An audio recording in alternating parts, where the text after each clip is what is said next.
How to Succeed, or Stepping Stones to Fame and Fortune, by Orison Swett Marden.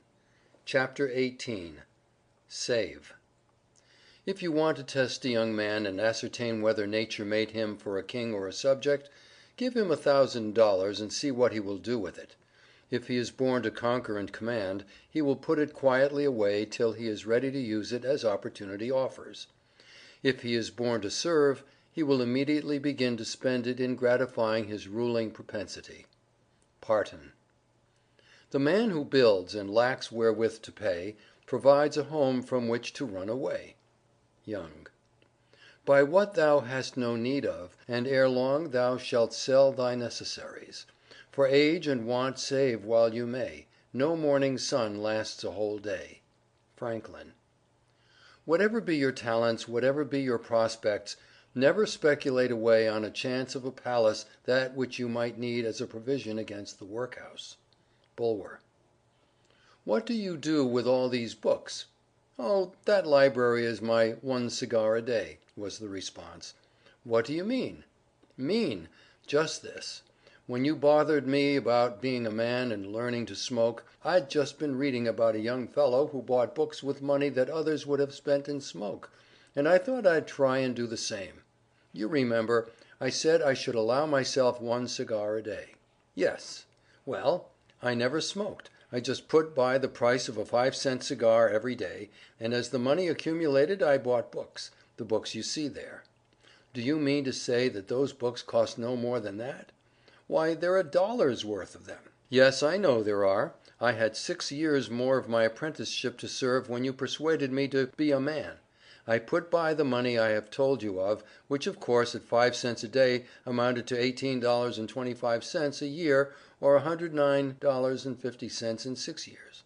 I keep those books by themselves, as a result of my apprenticeship cigar money, and if you'd done as I did, you would by this time have saved many, many more dollars than that, and been in business besides. If a man will begin at the age of 20 and lay by 26 cents every working day, investing at 7 per cent compound interest, he will have $32,000 when he is 70 years old. 20 cents a day is no unusual expenditure for beer or cigars, yet in 50 years it would easily amount to $20,000. Even a saving of $1 a week from the date of one's majority would give him $1,000 for each of the last 10 of the allotted years of life. What maintains one vice would bring up 2 children. Who does not feel honored by his relationship to Dr. Franklin, whether as a townsman or a countryman, or even as belonging to the same race? Who does not feel a sort of personal complacency in that frugality of his youth which laid the foundation for so much competence and generosity in his mature age? In that wise discrimination of his outlays, which held the culture of the soul in absolute supremacy over the pleasures of the sense, and in that consummate mastership of the great art of living, which has carried his practical wisdom into every cottage in Christendom, and made his name immortal? And yet how few there are among us who would not disparage, nay, ridicule and contemn a young man who should follow Franklin's example. Washington examined the minutest expenditures of his family, even when President of the United States. He understood that without economy none can be rich, and with it none need be poor. Napoleon examined his domestic bills himself, detected overcharges and errors. Unfortunately, Congress can pass no law that will remedy the vice of living beyond one's means. We are ruined, says Colton, not by what we really want, but by what we think we do. Therefore, never go abroad in search of your wants. If they be real wants, they will come home in search of you. For he that buys what he does not want will soon want what he cannot buy. I hope that there will not be another sale, exclaimed Horace Walpole, for I have not an inch of room nor a farthing left. A woman once bought an old door plate with Thompson on it, because she thought it might come in handy sometime. The habit of buying what you don't need because it is cheap encourages extravagance. Many have been ruined by buying good pennyworths. Barnum tells the story of one of his acquaintances whose wife would have a new and elegant sofa, which in the end cost him $30,000. When the sofa reached the house it was found necessary to get chairs to match, then sideboards, carpets, and tables to correspond with them, and so on through the entire stock of furniture, when at last it was found that the house itself was quite too small and old-fashioned for the furniture, and a new one was built to correspond with the sofa, and et ceteras. Thus, added my friend, running up an outlay of $30,000 caused by that single sofa, and saddling on me in the shape of servants, equipage, and the necessary expenses attendant on keeping up a fine establishment, a yearly outlay of $11,000, and a habit of extravagance which was a constant menace to my prosperity. Cicero said, "Not to have a mania for buying is to possess a revenue." Many are carried away by the habit of bargain buying. Here's something wonderfully cheap, let's buy it. Have you any use for it? No, not at present, but it is sure to come in useful sometime. Annual income, says Micawber, £20 annual expenditure, 19.6 result happiness. Annual income £20 annual expenditure, £20 ought and 6 result misery. Hunger, rags, cold, hard work, contempt, suspicion, unjust reproach are disagreeable, says Horace Greeley, but debt is infinitely worse than them all. If I had but 50 cents a week to live on, said Greeley, I'd buy a peck of corn and parch it before I'd owe any man $1. To find out uses for the persons or things which are now wasted in life is to be the glorious work of the men of the next generation, and that which will contribute most to their enrichment. Economizing "in spots" or by freaks is no economy at all. It must be done by management. Let us learn the meaning of economy. Economy is a high, humane office, a sacrament when its aim is great, when it is the prudence of simple tastes, when it is practiced for freedom or love or devotion. Much of the economy we see in houses is of a base origin, and is best kept out of sight. Parched corn eaten today that I may have roast fowl for my dinner on Sunday is a baseness, but parched corn and a house with one apartment, that I may be free of all perturbations, that I may be serene and docile to what the mind shall speak, and girt and road ready for the lowest mission of knowledge or good will, is frugality for gods and heroes. Like many other boys, P.T. Barnum picked up pennies driving oxen for his father.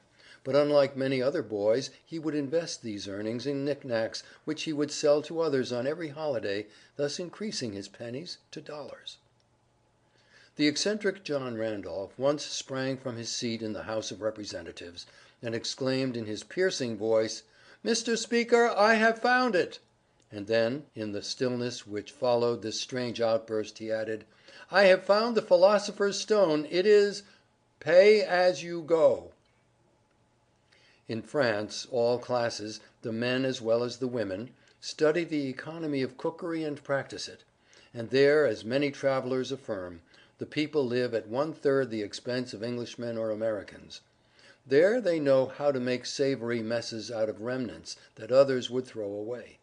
There they cook no more for each day than is required for that day. With them the art ranks with the fine arts, and a great cook is as much honored and respected as a sculptor or a painter.